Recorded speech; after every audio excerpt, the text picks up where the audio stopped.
मैंने ये पेड़ 3 साल पहले लगाए थे, चौथी साल में प्रवेश कर गए। बढ़िया प्रोडक्शन आ रही है। एक पेड़ के करीबन 50 किलो फल मिल जाता है। जैसे जैसे पेड़ बढ़ेगा, 6 साल का पेड़ हो जाएगा तो कुंटल से ऊपर प्रोडक्शन चली जाएगी। युवा किसानों के लिए मैं यही कहना चाहता हूँ, ज़्यादा से ज़्यादा खजूर की खेती करो। सबसे बेस्ट खेती है, इसमें पौष्टिक तत्व अधिक हैं, स्वास्थ्य के लिए बढ़िया है। बस सरकार की तरफ से, विभाग की तरफ से सरकार के तरफ से अनुदान राशि है, लगभग 75% फिलहाल चल रही है।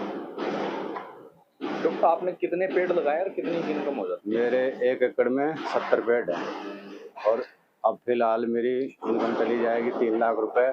जो टाइम बढ़ेगा तो ये प्रोडक्शन बढ़ेगी, वैसे इनकम 10 से 12 लाख रुपए पर एकड़ चली जाएगी। जी हाँ, मेरा विकास यादव नाम है और ये बाग हमने करीबन 10-12 साल पहले लगाया था और ये अच्छी पैदावार देता है। अब ये 3 महीने बाद में तैयार हो जाएगा तकरीबन और 2-2.5 लाख रुपए की सालाना इनकम है इसकी और इसमें नीचे बाकी सब्जी व अन्य फसलें भी हो जाती हैं। और तकरीबन कितने पेड़ लगा रखे हैं और सरकार की तरफ से पर पेड़ या एकड़ के हिसाब से क्या सब्सिडी मिलती है? तकरीबन इसमें 120 के आसपास पेड़ हैं 1 एकड़ में और सरकार की तरफ से अच्छी सब्सिडी है इस पर। युवाओं के लिए अच्छा एक सुनहरा मौका है। बागवानी की तरफ प्रोत्साहन करती है सरकार और अच्छी स्कीमें आती हैं हर टाइम। और आपने जो ये लगा रखा है, कितने एकड़ में लगा रखा है और इसमें जैसे बागवानी के साथ साथ क्या फसल और कर लेते हो?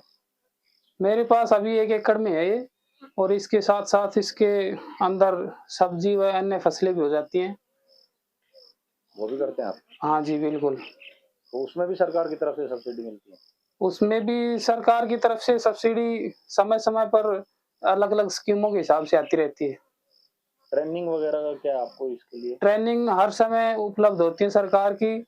जब किसान चाहिए जिस भी तरीके की ट्रेनिंग चाहता है उस तरीके की अलग-अलग जगहों पे, अलग-अलग डिस्ट्रिक्ट में होती रहती है।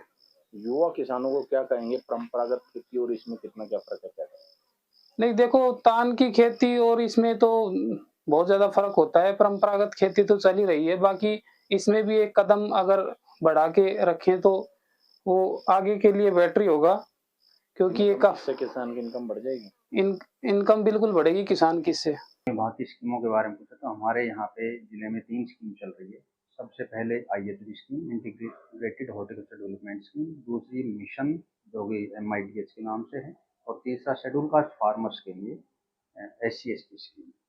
इसके तहत बागवानी क्षेत्र को बढ़ावा देने के लिए हम काम कर रहे हैं। सबसे पहले जैसे फलदार पौधों का क्षेत्र बढ़ाने के लिए काम कर रहे हैं, दूसरा सब्जी के क्षेत्र को बढ़ाने के लिए काम कर रहे हैं और सब्जी के क्षेत्र में स्पेशली ये है कि जो किसान सब्जी की खेती के साथ साथ इंटीग्रेटेड जो टेक्निक अपनाते हैं, जैसे कि मिनी फव्वारा है, ड्रिप सिस्टम है या फिर टनल है, बांस की खेती है, बांस के ऊपर जो बांस का ढांचा बना के उसके ऊपर बेल वाली सब्जियां करते हैं या प्लास्टिक टनल के अंदर या मल्चिंग की तकनीक यूज करके जो सब्जी लगाते हैं, इस तरह के किसानों को 15,000 रुपये प्रति एकड़ के हिसाब से किसानों को लाभ दिया जाता है। साथ साथ में जो ये तकनीक अपना रहे हैं, जैसे मैंने बताया कि बांस का ढांचा बना के या प्लास्टिक टनल या मल्चिंग, को इन तकनीक का अलग से लाभ दिया जा रहा है। तो किसानों को 1 एकड़ के ऊपर लगभग 50,000 से लेकर 1 लाख रुपए तक का अलग अलग मदों में लाभ दिया जा रहा है। इसके साथ साथ कोई किसान संरक्षित खेती करता है तो उसके लिए भी नेट हाउस, पॉली हाउस का प्रावधान है। लैंडलेस फार्मर है, वो मधुमक्खी पालन की खेती कर सकते हैं या फिर मशरूम की खेती भी कर सकते हैं। तो मशरूम की खेती या इस तरह की तकनीकी जो खेती है उसके लिए हम किसानों को ट्रेनिंग उपलब्ध करवाते हैं। जो हमारे हर जिले में अलग अलग ट्रेनिंग सेंटर्स हैं, वहाँ पे किसानों को भेजते हैं ताकि ट्रेनिंग के उपरांत वो इस अच्छा सा काम कर सके। मशरूम की खेती के लिए या जो मधुमक्खी पालन है उसके लिए जो प्रगतिशील किसान है उनके यहाँ पे विजिट भी करवाते हैं ताकि उनको देख के किसान अच्छे से काम कर सके। ये मुख्य रूप से बागवानी विभाग की स्कीमें हैं। जो अनुसूचित जाति के किसान हैं उनके लिए 85% तक का अनुदान रहता है। जो स्कीम मैंने बताई, जैसे सब्जी की खेती करना या फिर मशरूम को छोटे लेवल पे किसान करते हैं तो उनके लिए कच्ची झोपड़ी बना के, ट्रे रख के इस तरह की खेती करने के लिए 85% तक का अनुदान है। साथ में कोई ऐसी किसान है जिसके पास ज़मीन ही है, वो लीज़ के ऊपर लेके भी कर सकता है, जिसमें उनको 65% का अनुदान दिया जाता है। और ये जो बाग लगाए जाते हैं जैसे मौसमी, किन्नू, ये फलदार पौधे, उन उनके लिए उनको लेकर के लिए आपके विभाग की तरफ से कोई योजनाएँ कुछ है? हाँ, फलदार पौधों के लिए 50% तक का अनुदान है और एक किसान 2 हेक्टेयर तक का क्षेत्र एक साल में विस्तार कर सकता है। जो मैक्सिमम लिमिट है वो 5 एकड़ की रहती है प्रति किसान के हिसाब से। तो सर हमारे क्षेत्र में किस तरह के फलदार पौधे लगाए जा रहे हैं?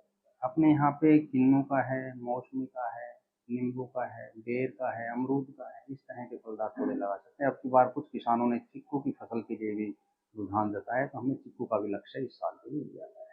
इनिशियल फेज में हम 2-4-5 एकड़ में ही करते हैं ताकि रिजल्ट आए, उसके हिसाब से किसान आगे बढ़े। सर कोई खजूर की खेती भी है हमारी?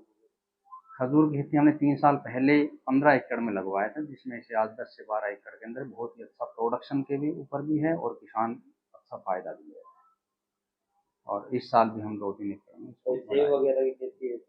सेब का इस क्षेत्र में नहीं है। हरियाणा कृषि विश्वविद्यालय की जो रिकमेंडेशन है उसके अनुसार ही फलदार पौधे लगवाए जाते हैं। तो हमारे मौसम के अनुसार, जलवायु के अनुसार या मिट्टी की संरचना के अनुसार जो फलदार पौधे यहाँ पे शूट करते हैं, हम उन्हीं को यहाँ पे